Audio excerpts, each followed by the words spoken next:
Hi guys, আমরা এখন চলে এসেছি রাজশাহী পদ্মা নদীর তীরে। আপনারা অবশ্যই দেখতেন কি সুন্দর দেখতে।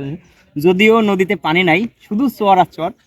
এই সময় নদীতে পানি কম থাকে, তারপরেও আমরা এসেছি। আসলে পানি আছে নিচে, আমরা আছি এখন নদীর এক পারে।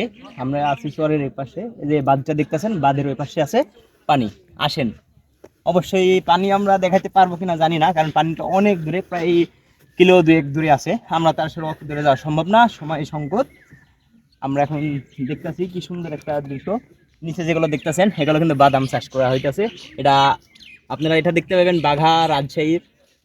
রাজশাহী জেলার বাঘা থানাতে। অনেক সুন্দর একটা দৃশ্য। আর এখান তো দেখতেই পাইতেছেন অনেক সুন্দর, নিচে বাগান, উপরে চর। আর এইগুলো বালি ফেলানো হয়েছে। ক্যামেরাম্যান, তুমি একটু দেখাও দর্শকদের। আপনারা অবশ্যই আসবেন, দেখবেন। আসলে সৌন্দর্য উপভোগ করাই মানুষের কর্তব্য। সৌন্দর্য পছন্দ করে অনেক।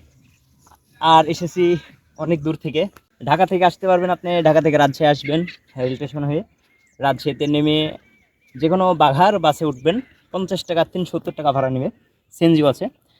আসলে এখানে সুন্দর দৃশ্যটা দেখতে পাবেন। এই জায়গাটার নাম আলাইপুর ঘাট, পদ্মা নদীর তীরে অবস্থিত।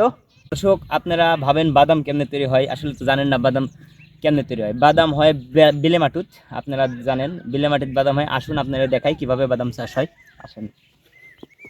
ও, অনেক ঢালু, আহা কি সুন্দর। ওয়াও, অসাধারণ, বিউটিফুল। আস কাম। যদিও বাদামটা কাছাকাছি আমরা চলে এসেছি বাদাম খেতে। আপনারা দেখতে পারেন বাদাম। বাদাম কিন্তু আমরা সচরাচর জানি যে মাটির নিচে হয়, এটা বাদামের গাছ, এর নিচে আছে। গাছটা দেখাও দর্শকদের।